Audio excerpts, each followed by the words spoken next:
بسم اللہ الرحمن الرحیم رب اشرح لی صدری ویسر لی امری واحلل عقدۃ من لسانی ویفقہوا قولی۔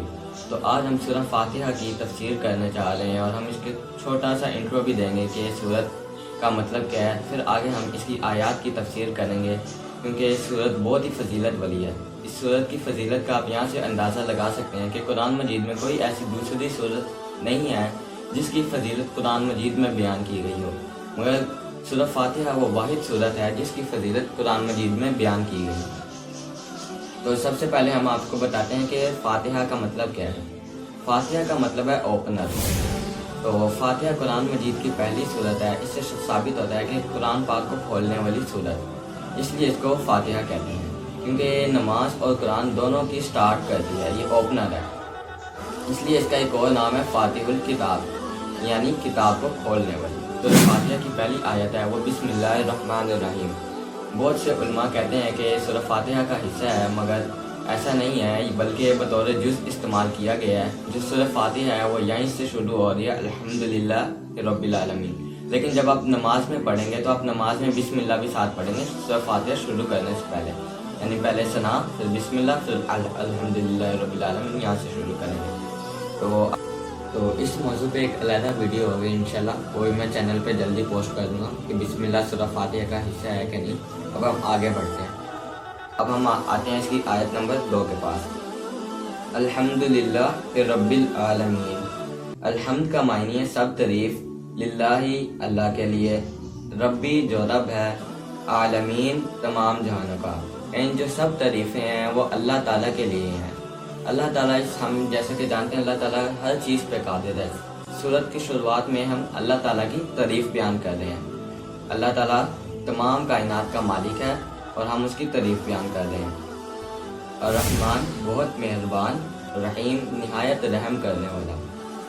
الرحمن یہ بھی اللہ تعالیٰ کی دو صفت بیان کی گئی ہیں کہ اللہ تعالیٰ بہت رحیم ہے اور رحمان ہے، لوگوں پہ رحم کرنے والا ہے۔ اس لیے ہمیں اللہ تعالیٰ سے ہر وقت مغفرت مانگنی چاہیے، کیونکہ اللہ تعالیٰ نے قرآن کے شروعات میں یہی بتا دیا ہے کہ میں رحمان ہوں اور رحیم ہوں۔ شروعات میں سورہ فاتحہ میں ہم اللہ تعالیٰ کی تعریف بیان کر رہے ہیں، اس وجہ سے اللہ تعالیٰ نے اپنی اہم صفات بیان کی ہیں کہ میں رحمان ہوں اور رحیم ہوں۔ اچھا، اگلی آیت ہے مالک یوم الدین، جس کا معنی ہے مالک ہے یوم دن کا۔ دن کو عربی میں یوم کہتے ہیں، الدین بدلے کے، یعنی اللہ تعالیٰ بدلے کے دن کا مالک ہے۔ بدلے کا دن وہ جب قیامت کا دن ہوگا، اللہ تعالیٰ ہمیں ہمارے اعمال کے جزا دے گا، ٹھیک ہے۔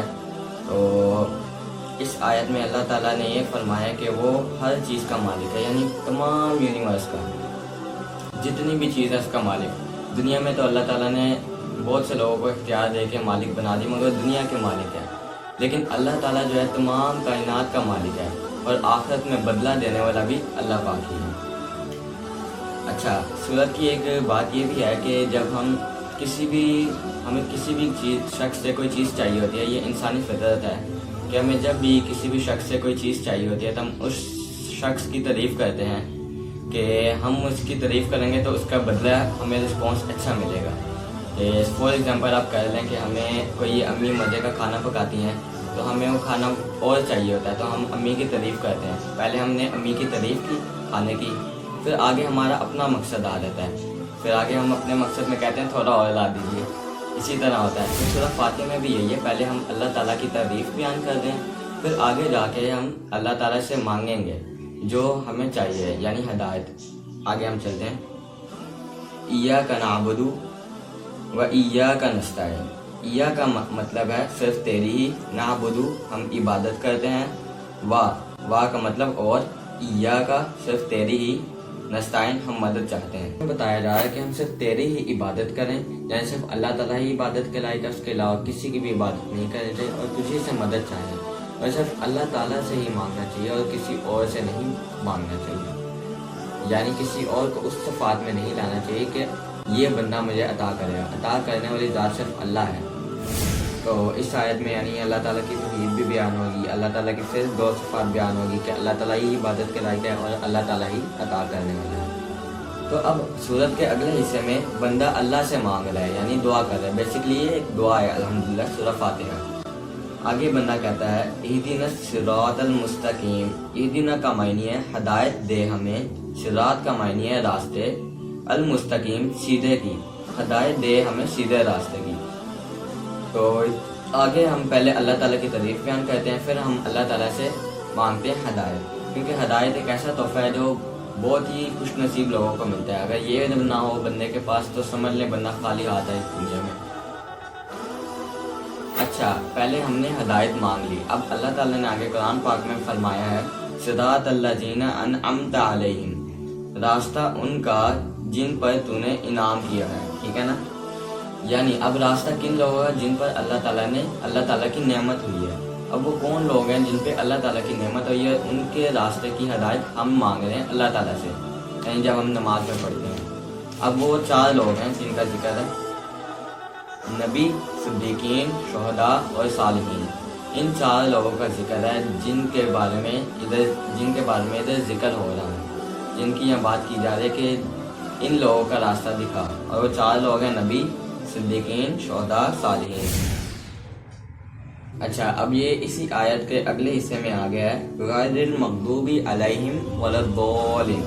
غیر کا مطلب نہ، المغضوب ان کا جو غضب کیا گیا، علیہم جن پر، وا اور لا نہ، الضالین ان کا جو گمراہ ہے. ٹھیک ہے نا، یعنی اب ہمیں ان کا راستہ نہ دکھا جن پر غضب ہوا اور نہ گمراہ ہوگا. اب یہاں 2 لوگوں کا ذکر کیا گیا جن پہ غضب ہوا اور جو گمراہ ہیں. اب مغضوبی علیہم اور ضالین، یعنی یہ 2 لوگوں کا ذکر ہو گیا جن سے ہمیں بچنا ہے. اب مغضوبی علیہم کون لوگ ہیں؟